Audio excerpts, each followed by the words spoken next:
Bun venit la o nouă ediție a emisiunii Ziua se apropie. În minutele care urmează vă prezentăm a doua parte a unui interviu realizat de colegii noștri de la Christians for Israel cu rabinul Mendel Cohen, rabinul din Mariupol, Ucraina. Prin intermediul acestui interviu veți merge la Mariupol, în Ucraina, orașul care a fost asediat de ruși luni de zile. Rabinul Mendel Cohen este omul care a făcut tot ce a putut pentru a salva oamenii din comunitatea sa din orașul asediat. Opera vieții lui este acum în ruine și ceea ce rămâne sunt lacrimile și durerea. Comunitatea evreiască de peste 1500 de membri este acum împrăștiată. Unii sunt dispăruți, alții au murit, alții au fugit în Israel și câțiva oameni au rămas în urmă. Rabinul Cohen împărtășește povestea sfâșietoare a comunității evreiești din Mariupol și explică modul în care Dumnezeu i-a ajutat în acel întuneric adânc. Vizionare plăcută!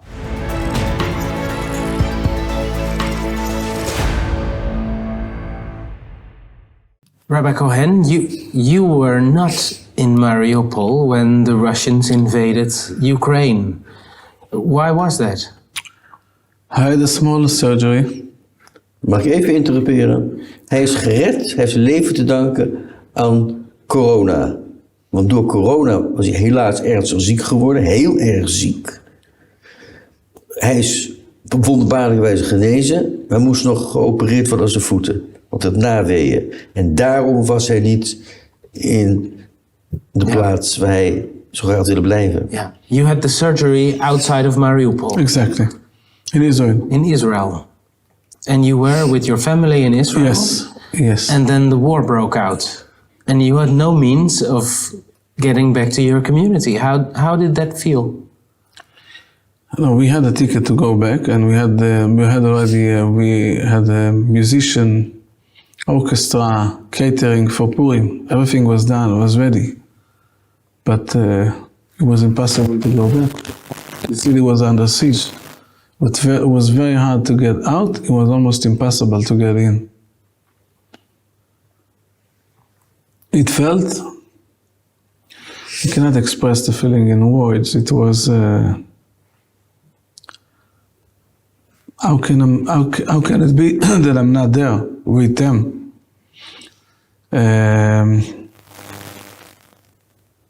We felt powerless, we felt helpless, we felt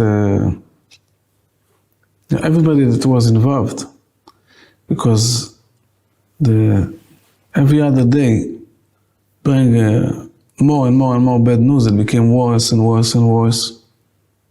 In the beginning, I saw the pictures last, like now, that other communities, Kherson, Chernovtsi, Kiev,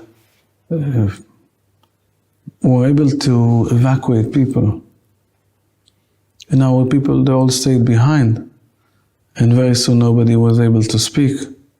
There was no communication at all. You were from the beginning of the war, you weren't able to get in touch with your community? No. In the first days, we still have prayers online with Zoom. We still had Torah classes for elderly people, for women's, for students online. But then sirens interrupted the first class. And then the second siren, and I said it's not normal to ask people to come to a Torah class. Maybe they won't make it to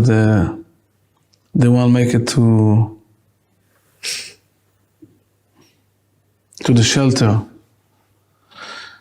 So we stopped it, but we SMS, WhatsApp, we have phone calls. And then all the infrastructure in Mariupol was bombed. No heat, no medicine, no food, no water, no phone calls, no internet. From time to time, somebody managed to go to the 9th floor, and somehow he managed to recharge his phone. He used the car or whatever. He had some ways how to recharge his phone, power bank or what. It seems hopeless. In the beginning, I thought there's no way we can do it. There was no way we can take people out. Yeah. And then you had a whole period of radio silence with the community. Yes. What was your impulse? What did you want to do at that moment? First of all, we were ready to pay any cost to take them out. But even special people, you know, people who worked in Afghanistan were unable to help. They said the Jewish community, they're not based in one area. They're all over the place. The first problem, there's no way to give the information, to pass the message. People were unable to get out from their house. It was heavy shelling day and night. Snipers, tanks, from air, from the sea. And there's no way to communicate. Where will you gather the people? How can they go to this place? It's very risky. And I was looking for experts. There was no way to arrange a group of people to get out of Mariupol. No way. Many people took the risk. Not in the beginning, and I think in the first 3 weeks, it was almost impossible to get out. And they announced humanitarian corridor cancelled. Humanitarian corridor cancelled. Buses was bombed, out of use. It was I remember I was so nervous about it. I mean, there was such a vicious war. They played psychological war with the people, with the relatives, with the whole war. They tried to break down the spirits of the people who stayed behind. I remember I gave interviews on the television, in the radio, in Russian, in Hebrew, in English.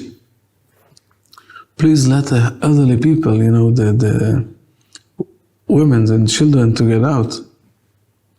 Our voice wasn't heard, not only my voice, many people had asked the same. And it was like a cemetery, you know, like you're in the middle of the night in the cemetery and you're trying to speak to the graves and no answer. Yeah. Were you then somehow aware of, from that distance without radio contact, what was happening to your community? People in the first days, they came to the synagogue, and our staff in Mariupol gave out food parcels.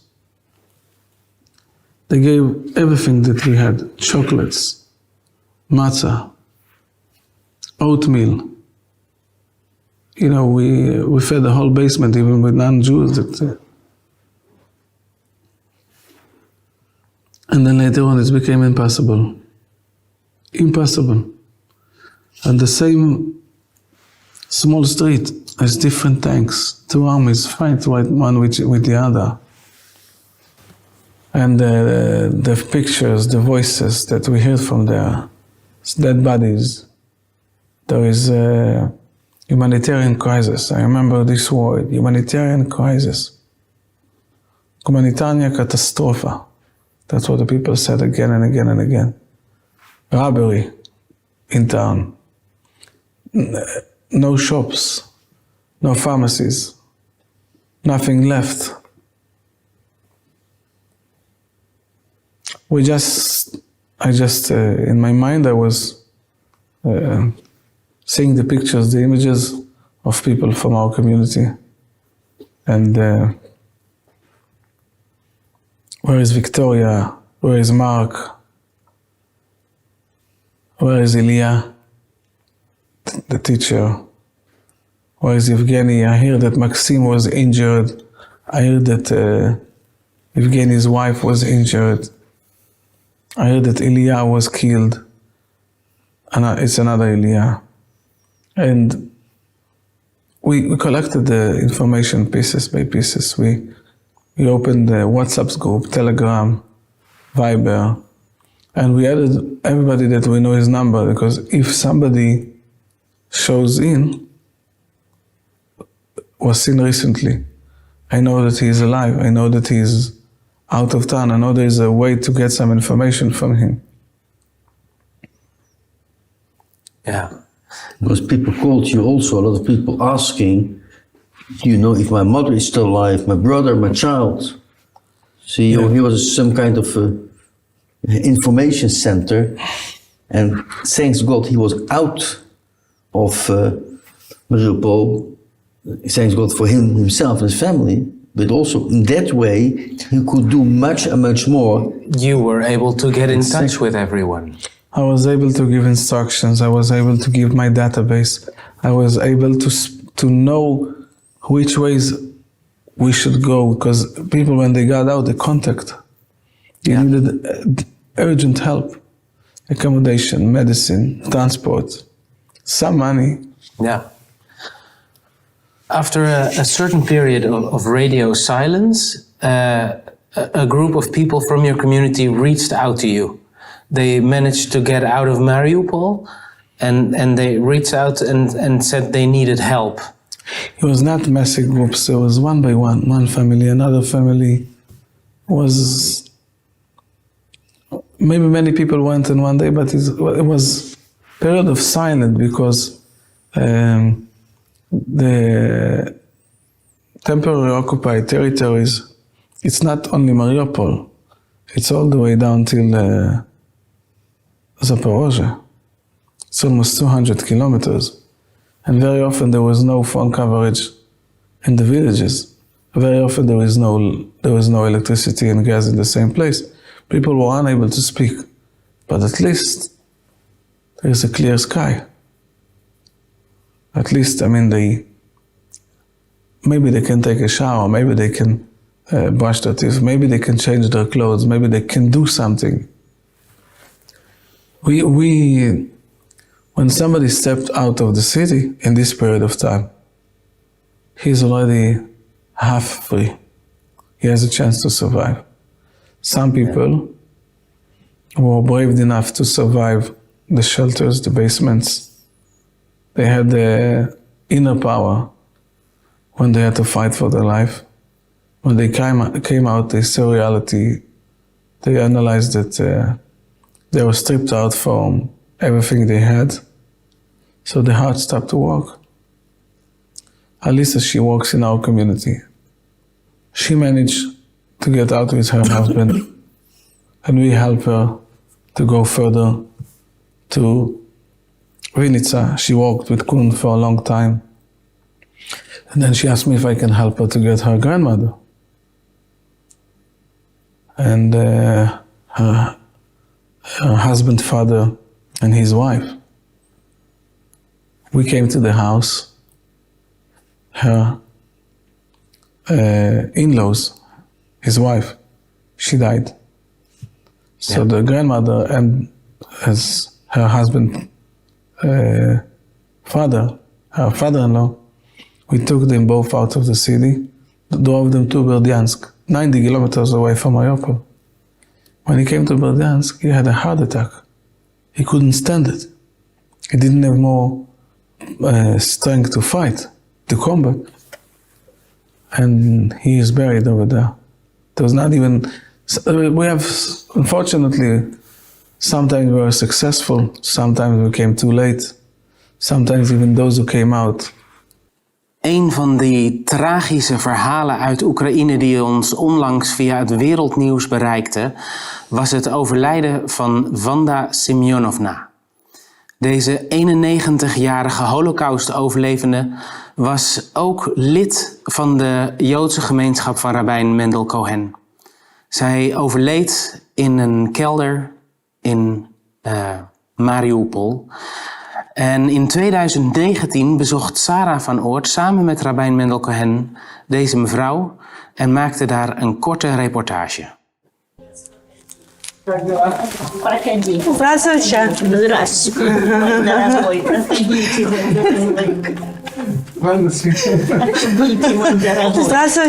Здравствуйте. We took some flowers for you. Ой, спасибо, спасибо. Пожалуйста. Это я уходила на пенсию. Это было мне 65 лет. She was 65 years old. Да, 65 лет. А вам сейчас сколько? А мне сейчас 87.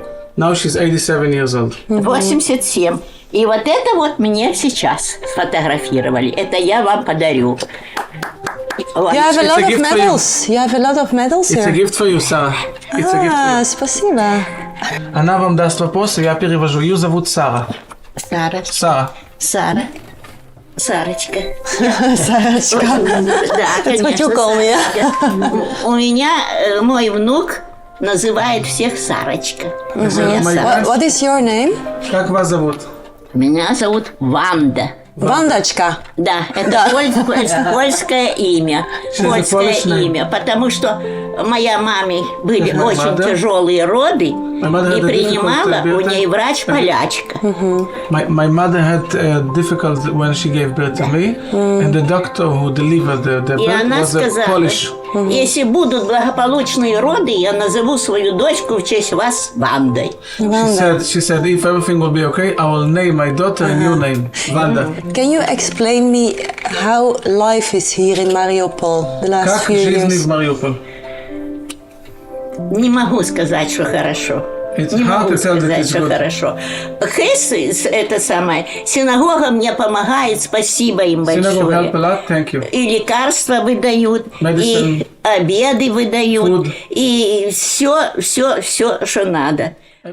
Als 10-jarig Joods meisje zat Wanda ondergedoken en overleefde zo de gruwel van de Holocaust. 80 jaar later, op 4 april 2022, overleed Wanda Simeonova in een schuilkelder in Mariupol door dorst, kou en ontbering. Zij zal altijd in onze herinneringen blijven.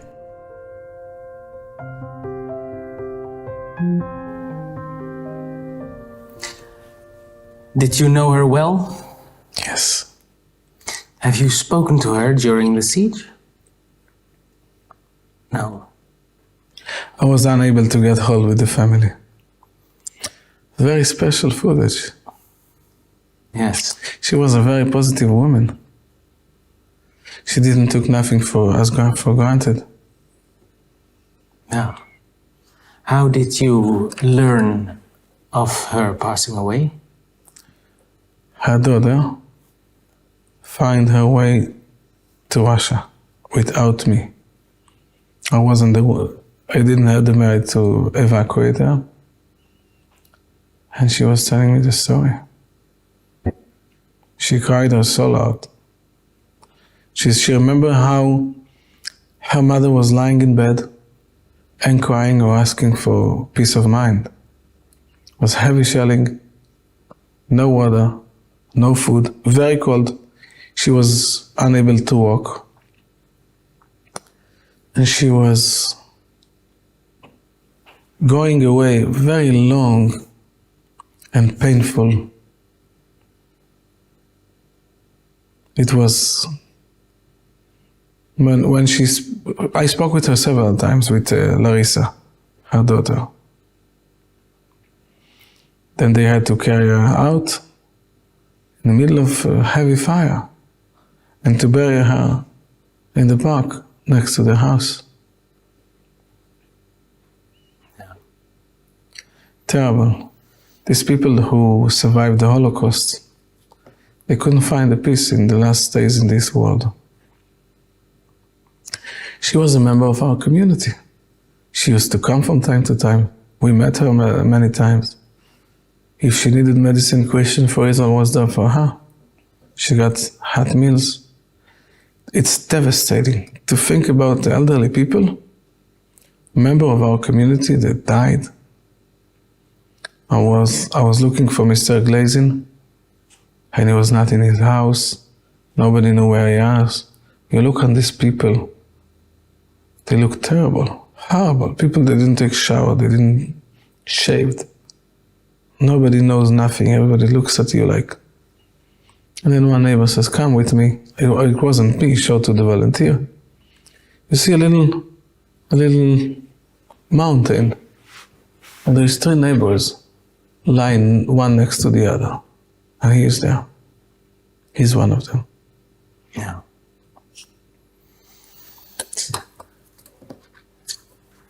Kort na de inval van de Russen in Oekraïne begon Christenen voor Israël met het evacueren van Joden uit Oekraïne. Vanuit het westen van Oekraïne werden met bussen Joden naar de grens met Moldavië gebracht. En van de oversteek, na de oversteek over de grens werden zij verder met bussen naar luchthavens gebracht van waar ze naar Israël konden vertrekken. Ook rabbijn Mendel Cohen heeft die grensovergang in Moldavië bezocht. En daar gaan we nu beelden van bekijken. Rabbijn Mendel uit Mariupol helpt vandaag mee. Zijn stad is kapot gebombardeerd en vele van zijn gemeenten konden de stad niet uit. Ondanks al de pogingen van de rabbijn. Hij bidt met iedereen het Shema Israël. Het gebed wat een Jood bidt in diepste nood. Давайте скажем вместе, пожалуйста. Шма. Шма. Исраэль. Адонай. Элохейну. Адонай. Эхад. הריני מקבל עליי מצוות עשה של ואהבת לרעך כמוך. Раз мы здесь, значит у нас есть еще что делать.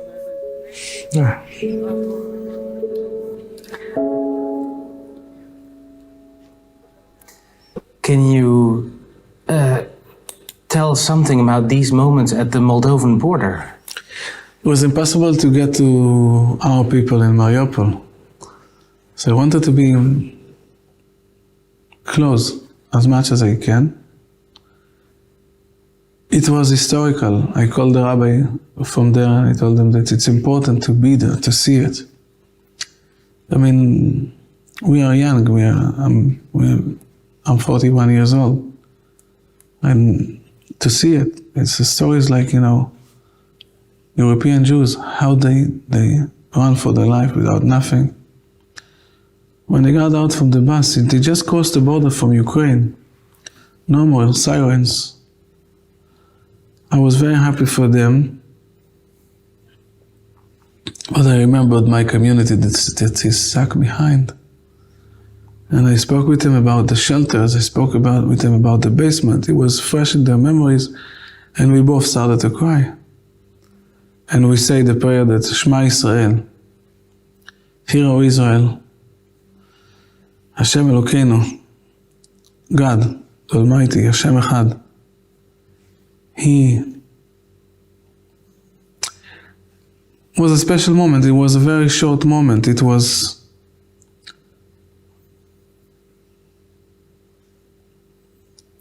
It's interesting that sometimes you don't need a language to express the feeling and the emotions, and I didn't know none of them. I was just so happy to see them. Yeah. What does your faith in God mean for you personally in these times? We don't have the answers for everything that happened in this world. I saw how very old people find a way out. For me, it's a miracle. I saw that God, I was witnessing several times how God is protecting me. And He's sending good people to make sure that I will be able to continue my mission in this world. I saw it when the attack on our synagogue. I saw it when I had the COVID. I saw it before the war that I wasn't able to be there. I was keep asking myself again and again and again, why is it? Why I'm not there? And then I understood that God prepared for me a mission to be there, to have some guidance, to share the voice.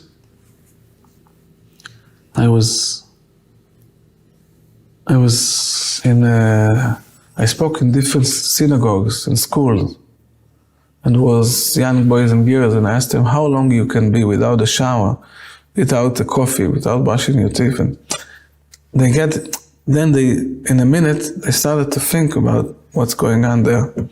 I was able to give the voice. I don't know if it was my effort, because the whole world was interesting about Mariupol. But we were able to help too many people. Even if we were able to save one soul, it's worth it. The whole world was created for one soul, and we were able to help hundreds. I think that those who we evacuated from the town, those who we met after they left the town, but they still need help, those who called us from different cities in Europe or in Ukraine, they need some help to find documents, they need a place to, they need my recommendation because nobody knows them, that the door will be open for them. I think that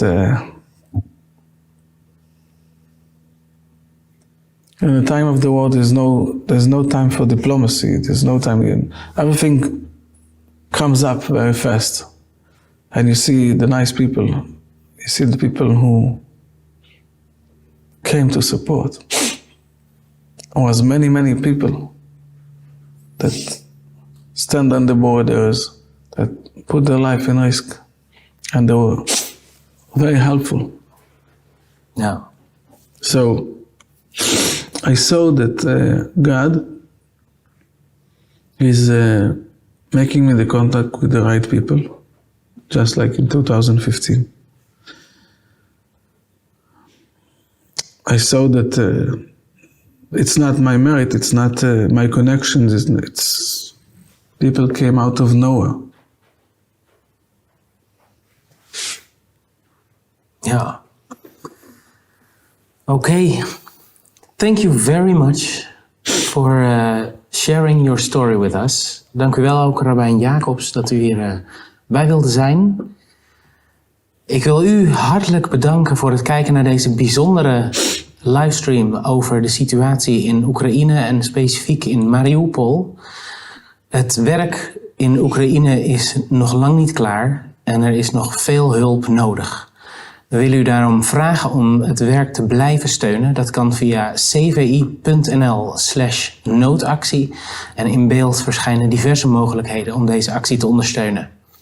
Hartelijk dank voor uw aandacht, hartelijk dank voor het kijken, hartelijk dank voor uw steun. Ik wens u nog een hele fijne avond en tot een volgende livestream.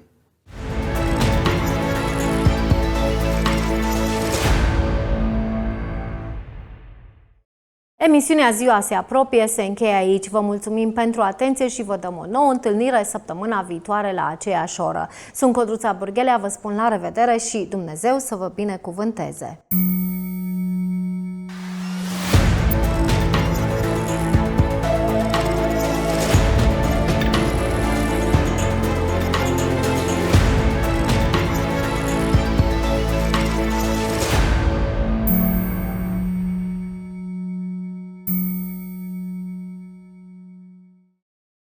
Alpha.